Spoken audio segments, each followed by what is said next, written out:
Previously on MasterChef, the pressure test went into overtime with a battle royale in Las Vegas. This isn't just any Vegas restaurant. It's mine. To determine which of these 4 home cooks would be eliminated. It's still moving. It's that raw. She's burning buns again. Sorry, Chef. When Natasha and Beth beat the odds, Blue team won. Luca and Kathy went head-to-head The stakes don't get any higher than this. to decide who would be cashing in their chips. For one of you, your MasterChef journey ends here. Tonight, the winning home cook from Vegas returns to the MasterChef kitchen. Please, welcome back. And it's a mystery box from another world. I have no idea what any of these ingredients are. This may be the most difficult mystery box in the history of MasterChef. The guest judge in the elimination test is an American food icon. Who also happens to be Mama. Joe's mother. Put that down. Tonight, one more home cook Thank you for nothing. sees their dream come to an end.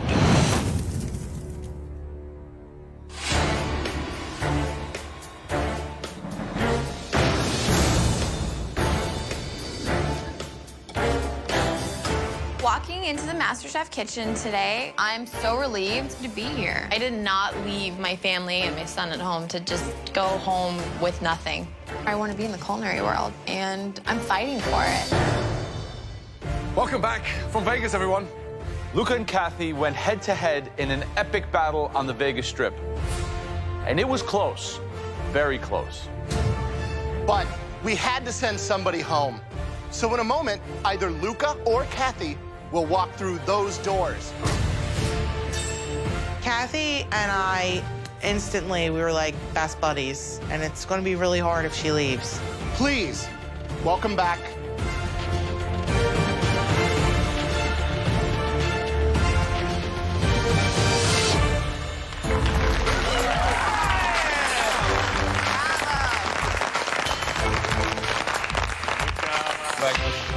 Allora, Alla grande! welcome back, and great to see you. It's nice to be back at home. It is a huge emotional blow for me. I'm definitely alone now. I don't have not one person that I can really talk to. I don't like these people, and they don't like me. It's time for your next Mystery Box Challenge. As with every mystery box challenge, the contestants have to prepare, cook, and present one incredible dish using all or some of the ingredients inside the box. Now, the person who wins this mystery box will get a huge advantage in the upcoming elimination challenge, after which at least one of you will be going home. On the count of 3, lift your box. I'm from Texas, you know, I do a lot of barbecuing, and I'm hoping that it's a piece of meat that I could season up good, sear it, you know, make it real juicy. When I lift up that box, I hope that it's not something that's completely out of my comfort zone. I'm just a rustic Italian cook from South Philly. Like, I want to make pasta. 1, 2,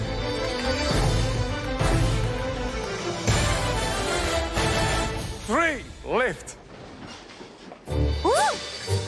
Which language is that? Is this Russian? Oh, come on. What is that? What did you give us? You guys all look a bit puzzled. And that's the idea. This is a bounty of ethnic ingredients from Russia, Spain, China, all around the globe. Usually we tell you exactly what you have under your mystery box. Today, however, you'll have to work it out for yourselves. The secret of a great chef is the ability to discover and conquer any available ingredient anywhere in the world and have the skill to make it taste delicious. So take these exotic foreign ingredients and make us one delicious dish in 60 minutes. Your time starts now.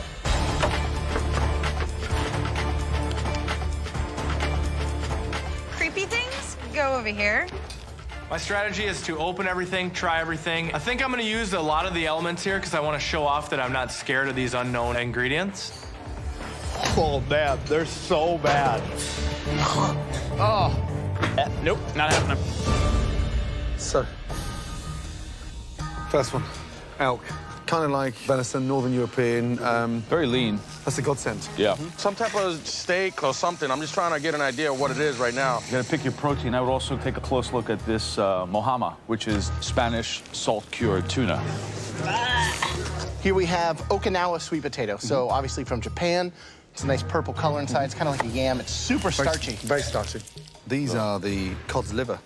Very popular in Russian patties. Look at that. That is gross. That is the most disgusting thing I've ever seen in my life. Ugh. You smell that? Ugh. Is this ground moss? The Chinese ground moss, yeah. So it needs to be reconstituted, rehydrated, and it comes out like the texture of a noodle. Right. Wow. What is this? This is Chinese pubic hair. It's like a Halloween costume put in a bag. Put it on right now. Oh, my God. That's hair. That's a legitimate bag of hair. Well, you'd have to be really hungry to eat this. What would you make, Graham? I see a piece of protein right there. I'm going right after that. I'm doing elk, like pan-seared, sliced thin, cube up, roast off some of the Okinawan sweet potato. Seems like the obvious easy route, though, right? Absolutely, but I think if I can perfect that, I'm home free. 25 minutes gone. You've got 35 minutes to go.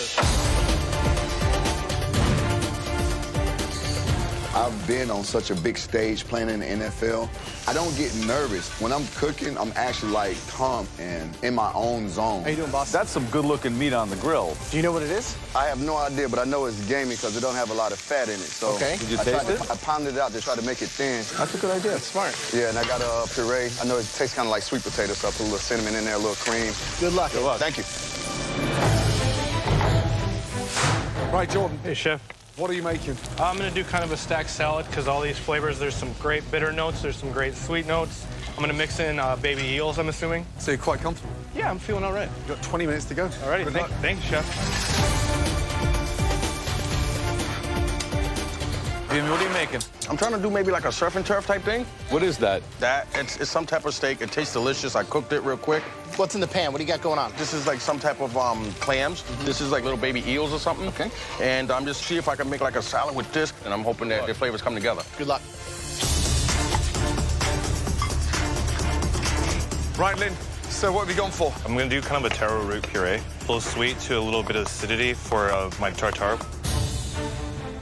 Tartare. Yes. So how are you going to spice that tartare up? A little bit of lemon zest, some herbs to kind Lemon of liven zest. it up, make sure it's bright. So I think lemon zest is the best way to go. Good luck. Thank you, Chef. So based on everything we've seen, who's your money on? Jordan is in his comfort zone, totally unfazed, can identify 95% of all those ingredients. Vimmy's been able to identify most of the resources and use that knowledge to construct a plate that I think will put him on top. I'm going straight for Eddie. I mean, he knows the meat. He's got it cooked. I think that that's going to be a yummy dish. 10, 9, 8, 7, 6, 5, 4, 3, 2, 1, and stop.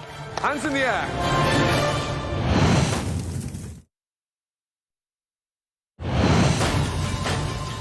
Five, 4, 3, 2, 1, and stop.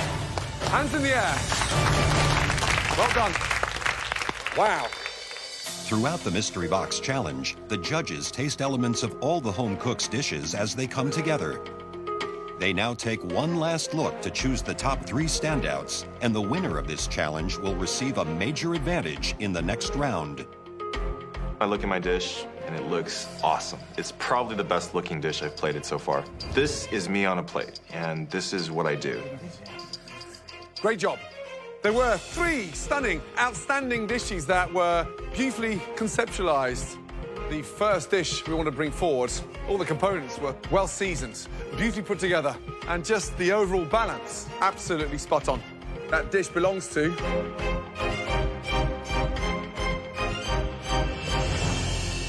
Eddie. Let's go. Finally, like, I'm in the top 3. I've been working hard, you know, and putting out good dishes. It's paid off, and, you know, I'm happy. Wow. That's a scapegoat. That's easy to do. Everybody can cook a piece of meat. First of all, what do you think your dish is? I'm not sure about the meat. I know it's very gamey. Well, let me tell you first what's on the plate, shall I? Please do. The puree. It's a purple, Japanese sweet potato. And the protein? Elk flank. Okay. Now, how did you cook the elk? Just a quick sear on that flatnet, looking for medium. And the greens? I fried them in a little olive oil, lemon zest, salt and pepper. That's delicious. The balance is correct. The sear on the elk, stunning. The puree is just smooth, delicate, and really well put together. Good job. Thank you. Well done. Thank you.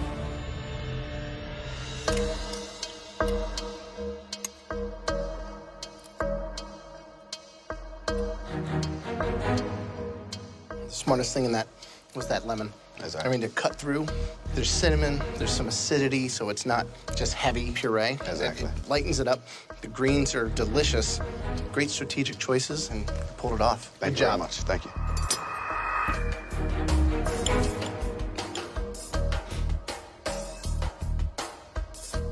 This dish may look simple, but it's actually very complex. Good job. Thank you very much. The second dish that we would like to examine further, it was extremely creative and beautifully presented. Step forward. Jordan. All right, beautiful. So, you tell me what the dish is. It's a cold salad with like a black vermicelli base of noodles with sea grapes in it for the saltiness. And then there's, I'm guessing, maybe like a tuna jerky, some greens of sort, maybe a bok choy cousin or something. How about on top here? Crisped up some worms of sort. So, they're baby eels. Oh, all right. What do you think this was, the bottom? Some sort of black vermicelli noodles. Actually, a Chinese black moss.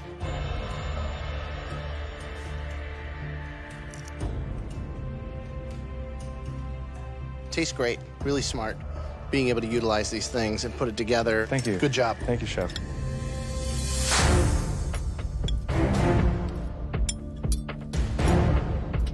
It's smart. You've got the balance right, the seasoning. And then these chips, you know, to put that into a crisp and get it that tasty with that saltiness, you brought that in. Welcome to the top three. Great job. Thank you, chef. Thank you. Thank you. Good job. Really good job. The third and final dish that we want to taste.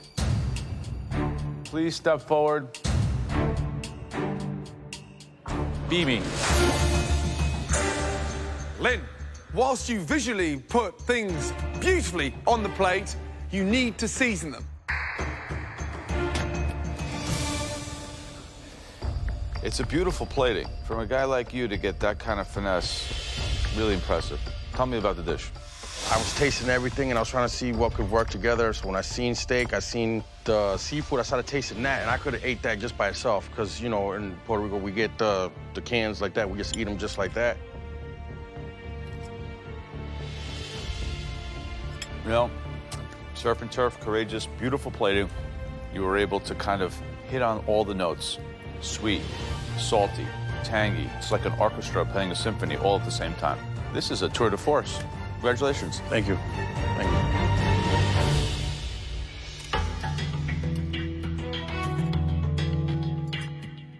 Delicious. Seasoned beautifully. The balance is incredible. And especially with that note of the acidity at the end, it's got that sort of gastric finish, which is tough to pull off. I don't think this is a fluke. I think you've nailed it. Thank you.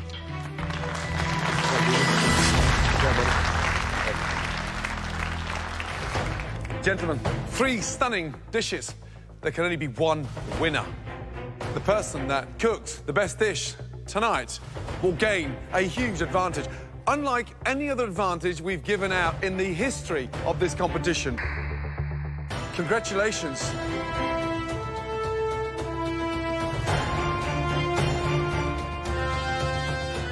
Steady Eddie. Well done. Amazing. Yes! Now I get a chance to pick and choose the next move in the competition. Eddie, you ready? Yes, sir. Let's go. Well done. Go. Incredible. Delicious. Eddie is now in control of the elimination test, where at least one person will leave the competition. Welcome, Eddie, to the MasterChef pantry. But the one thing he can't control is the theme of the challenge. As always, that is in the hands of the judges. Today's elimination challenge focuses on a type of food that's very near and dear to my heart. Pasta with a filling. The first pasta you have to choose from comes from the region of northwestern Italy, Piedmont. Agnolotti. There's a lot that could go wrong with this pasta. You have to be extremely careful to get the amount of filling and thickness of the pasta just right. And this, I promise you, is very, very difficult. Your next choice is a pasta that's actually a favorite of mine. It has a really memorable shape and an abundance of filling. Mezzaluna. Mezzaluna. The trick is getting that filling just right. It needs to be properly seasoned and perfectly cooked. Your final choice is a very special pasta, something that's served at festivals and very special occasions. It's known across Italy as the bonbon because of the shape and the texture. Caramelli pasta. Look at them. They're filled with mozzarella and served in a delicious tomato sauce. Wow, look at that. Seeing as you won the Mystery Box Challenge, your first advantage is that you will not have to cook in today's elimination challenge. So, Eddie, which stuffed pasta will everybody out there have to make? I want to go with the most difficult dish. Smart. So I choose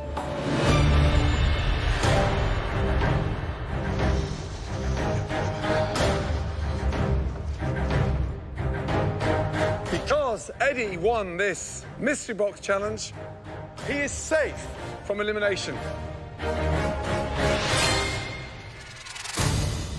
The theme of today's elimination challenge is stuffed or filled pasta.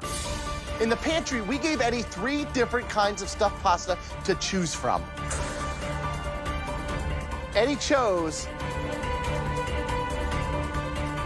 agnolotti. To help you out, we're going to give you a demonstration on how to make the perfect agnolotti. But rather than me show you, I've invited somebody else to show you how it's done. Someone who can still teach me a thing or two about pasta. In fact, it's someone who taught me everything I already know about pasta. Oh, my God. Please, turn around and welcome...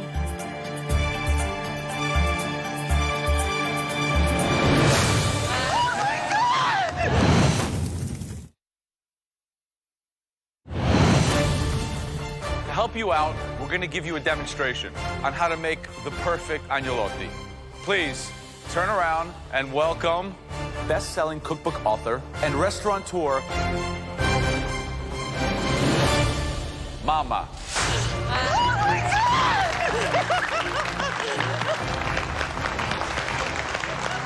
It's Lydia Bastianich, like my culinary idol. Like, I worship her. I've been wanting to learn how to make agnolotti for years now, and to be taught by her, that's going to be awesome.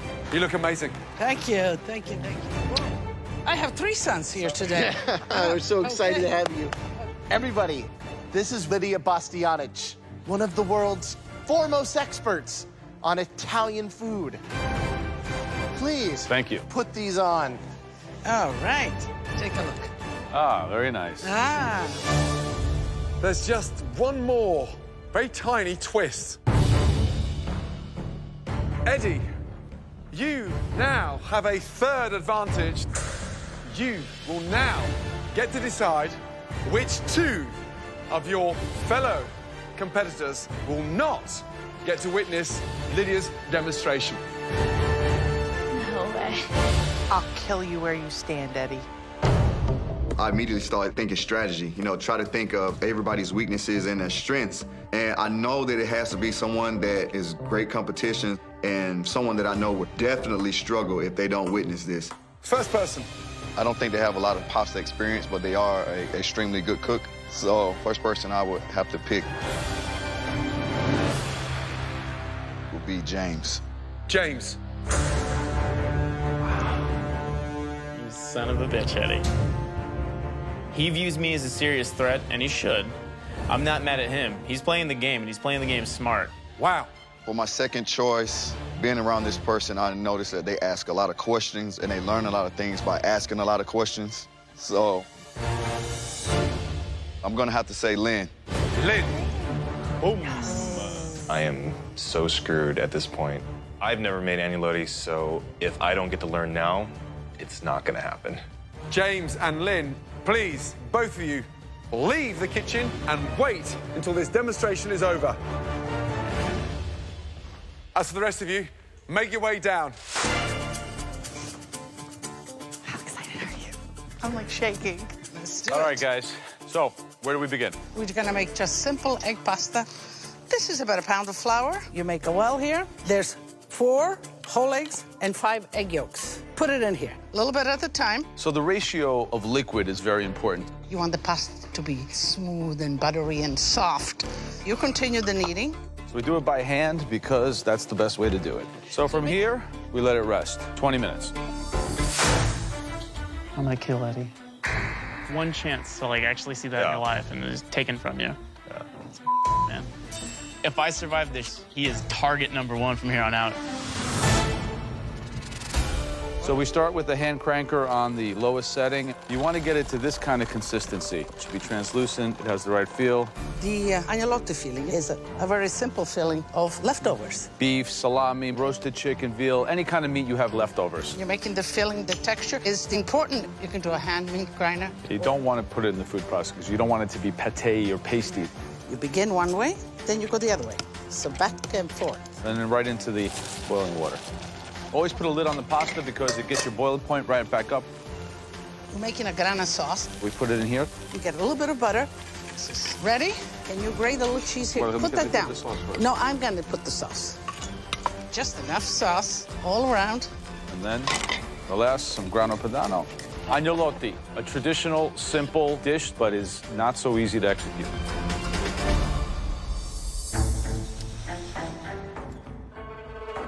Okay, James, Lynn, please, back to your stations. Thank you. You have 60 minutes to make us some delicious agnolotti that will make my mother proud. Your 60 minutes starts now. All right. Me and Lynn are both in that same boat as we're gonna make agnolotti, and we have no idea what it looks like traditionally. I want to put myself in this dish. I didn't grow up in Italy. Like, I grew up in San Diego, where we eat enchiladas and California burritos. I want to use what she taught us at the demo. I don't want to copy it, so I'm thinking of the ingredients that I use at home. Bell peppers and jalapenos, and I want to put my own twist on the pasta dish that Joe's mom showed us how to make today. Let's go, guys.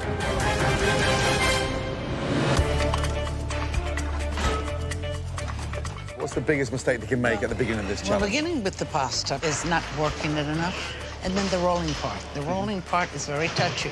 If it's very fine, then it breaks. Yeah. If it's too thick, then it gets too chewy. The success of this dish is a balance between the texture of the pasta, the amount of the fillings, and then the amount of the sauce on top.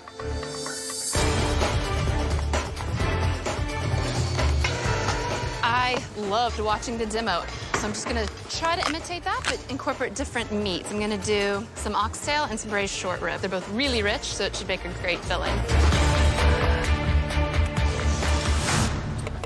All right, Johnny, what's the plan? What do you got? I'm gonna try and make a smoked maple syrup Alfredo sauce. A what? Putting maple syrup in Italian food is like sacrilegious. You use a lot of maple syrup in Italian cuisine? It doesn't exist in Italian cuisine. In New England, it's actually very popular. Maple Alfredo is very popular where I'm from. All right, good luck. Thank you.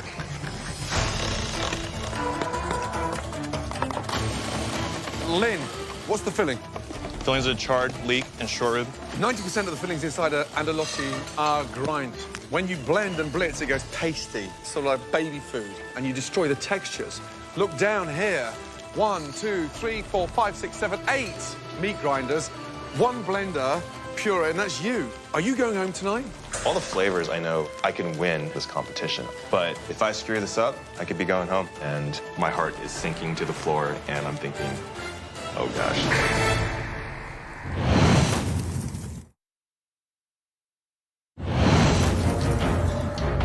Lynn, are you going home tonight? No, I'm not. Because you seem upside down right now. It looks like Lynn is struggling pretty bad. To be able to knock him out right now would be a big advantage for me. So I'm pretty happy right now with my decision.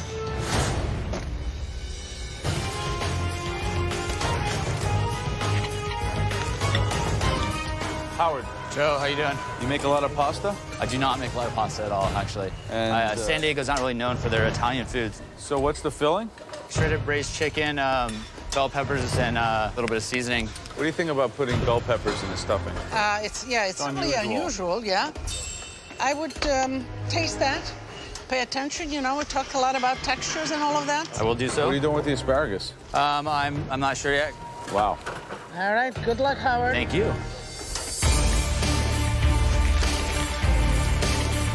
Right, James, what are you cooking? I'm doing a ricotta Parmesan agnolotti that I am tossing in a alla vodka sauce. The tomato alla vodka sauce was miles away from Piedmont. Lydia didn't go anywhere near that. You think this tomato vodka sauce is going to blow her away? I think it's going to be unexpected, and I think given the fact that I didn't watch any type of instruction, it's going to be delicious and taste great. Good luck. Thank you. Chrissy, I bought you my mother. Your hero. Hi, Chrissy. How you doing? I would shake your hand, but I have flour. Oh, it's okay. If Jesus came down and stood next to Lydia, I'd be like, yo, what's up, dude? Lydia, how are you? Where are these agnolotti? They're right here. That is a Swiss chard and pancetta. It's good. It tastes very good. It really does. Thank you. There's just under 5 minutes to go. Your pasta should be hitting the water very soon if it's not in already.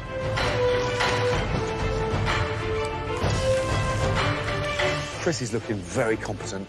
James is looking very composed. Howard's looking very shaky. And Lynn is looking out of his depth. I think that Eddie might have dealt Lynn an ace that will take him out of the competition. My water's not boiling. Why hasn't Beth got a lid on top of her pasta to bring the water up to boil? If she's not boiling water at this point, she's dead. She's not boiling. Beth, you gotta have to put your lid on. All the pasta should be in the middle of a furious boil right now and ready to come out. Boil. Beth, you gotta put it in or else you're not gonna have anything on the plate. 90 seconds to go. I realized that pasta can't cook in the time I have left. So I just throw 3 agnolotti in the pan, get some butter going, a little pasta water, because you know it'll continue cooking. Go, guys. Heat the sauce. Keep everything hot. Come on, Beth, let's go.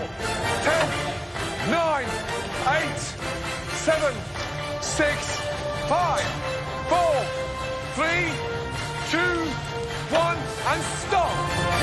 Hands up. Right. Eddie, make your way down from the balcony. We're now going to taste each and every one of your dishes. And on the back of that, at least one of you will be leaving tonight. Lydia, who should we taste first, please? James. James, let's go, please. Thank you. There's no way around it. That sucked, not being able to see that demonstration. What's in here? I did a agnolotti alla vodka. I had no idea what to do with the agnolottis. If you were not here, notwithstanding that, the shape is fair. The ratio of stuffing to the pasta is good. The taste is good. I know you're at a disadvantage, James, but flavor is good. Thank you.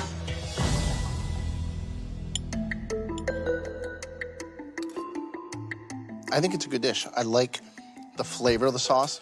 The filling is really yummy. This tastes like you've made it a lot. Good job. Thank you. I don't think I'm going to be the top 1 or top 2 in this, but I'm not going home. Who would you like up next? Lynn. I look at my dish, and I think this could be it. This could be your ticket home.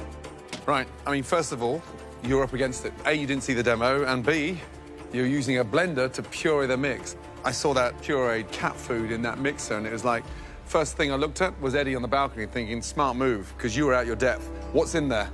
It's a short rib and ricotta filling, and the sauce is a charred leek brown butter with a little bit of the braise.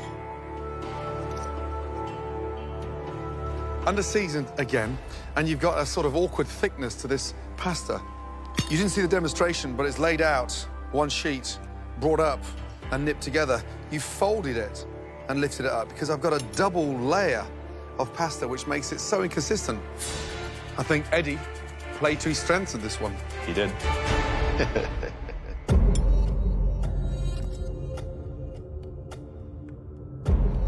So you consider yourself a front runner in this competition? Not after this, no. You know, sometimes an advantage puts someone in a trouble spot, but it's very rarely someone can use an advantage for such an accurate and precise strike at a very vulnerable target as Eddie did with you today. Chef. He hit you in the bullseye. Eddie could have picked any of the 14 people, and I don't think it could have been as effective as picking me. I could be going home.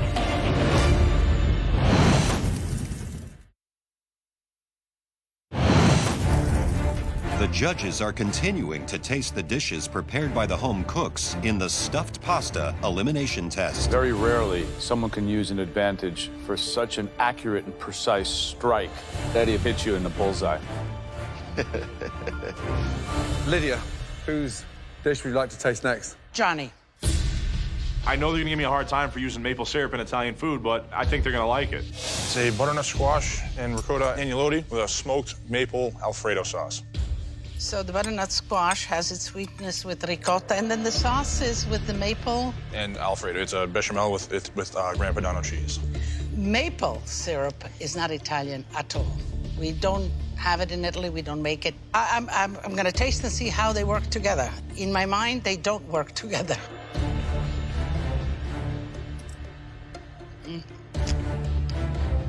It's more of a dessert.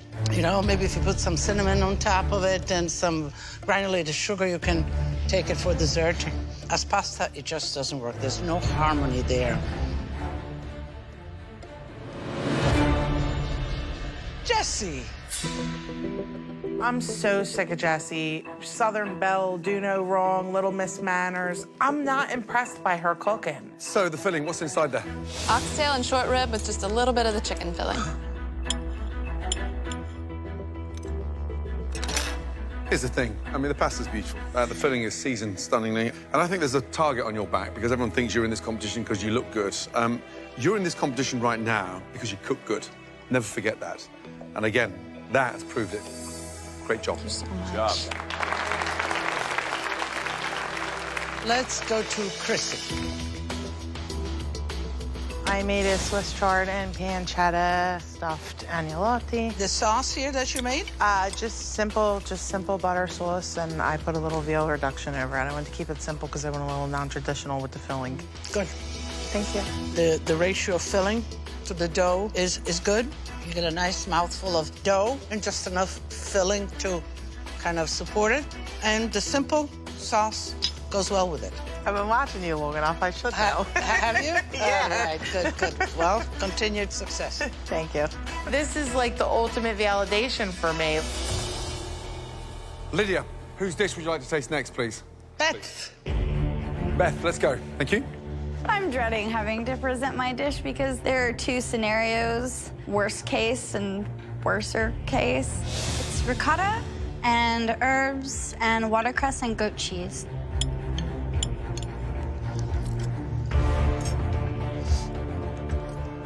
I like the idea of the herb filling, and then, of course, the actual pasta being undercooked. That was sad to watch. I would hate to see you go home on this. I would hate to go home because I can't boil water. Right, but I mean, it could happen. I know. I wouldn't be surprised at all if it did. Howard? All right. Walking up, I'm not 100% confident in the dish that I'm bringing up. The plating isn't that great, but hopefully the flavors come together. So what is exactly this stuff? Bell pepper, jalapeno, braised chicken, and then it's spiced with a little cumin. Yeah, cumin is a spice that is not used a lot in pasta making or stuffing. Yeah, what I got here is a mouthful of peppers. Okay. It's not harmonious with a pasta dish like this. Classics work and they're appreciated time after time. Otherwise, they wouldn't be called classics. Of course. Get a good connection to the basics. Don't just fly off on a wing, okay? I don't understand. She's been nice to you, but the whole thing with you is you have this very cavalier attitude. You don't know what you're cooking, what dish you're making with 10 minutes left. Then you come up here and get misty-eyed with us like, oh, poor me again, I got screwed up, and I'm getting tired of it. Because if you were smart, you would duplicate a plate. The fact that you're not even thinking of playing this game properly is really annoying. I mean, I'm gonna taste this. You want 15 of the same dishes up here?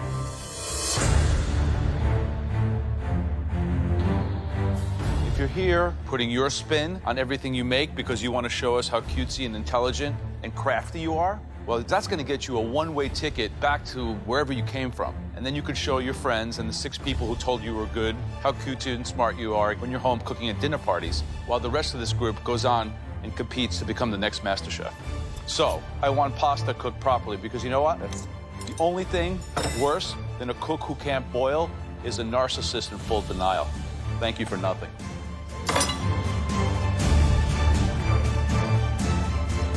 Joe's just... This is a competition about flair, about finesse, about creativity, not about copying someone else's so you can win $250,000.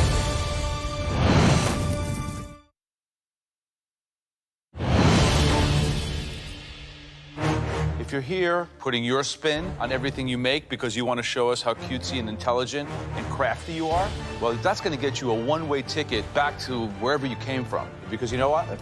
The only thing worse than a cook who can't boil is a narcissist in full denial. Thank you for nothing.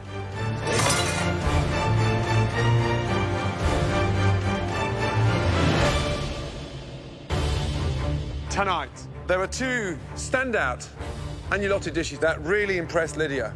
The first dish, we actually expected perfection from that person, and they delivered. It had a perfect ratio of filling to dough, worked beautifully, seasoned perfectly. This person is becoming a front runner. Congratulations. Chrissy. Well done. Thank you. Aside from the birth of my child, this may be the happiest day of my life. But the best dish of the night had incredibly delicious filling. The balance of textures worked perfectly. It was almost as good as her dish. And that dish belongs to Jessie.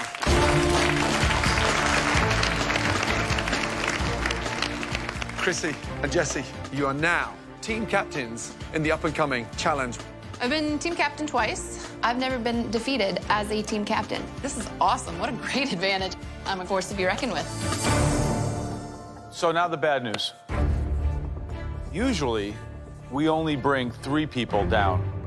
Today, there are 4 people that really disappointed me and my fellow judges. Please come down. Johnny. Lynn.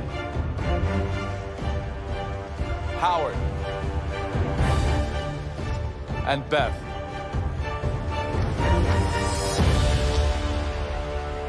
Johnny and Beth, please step forward. 2 dreadful dishes, underwhelming, badly thought out, and on the verge of an insult. On any other night in this competition, you both could be going home. But luckily for both of you, 2 other people were even worse. Both of you, back on your stations. If Howard stays and I go home, then I must have really screwed up my dish to make that happen. I'm like nervous and my hands are sweating. I love cooking, this is my passion. I'm just praying that I'm not gonna be the one that goes home. Lynn, your dish was a total mess. The balance was incorrect. The texture was all wrong. The pasta was badly utilized. Quite frankly, your worst dish so far in this competition.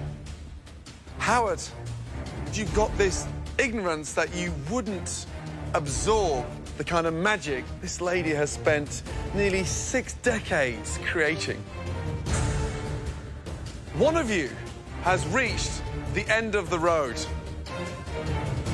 I would like that individual to leave this competition in a dignified manner by removing his apron, placing on his station, and leaving the MasterChef kitchen. That individual knows who he is. Do the honourable thing.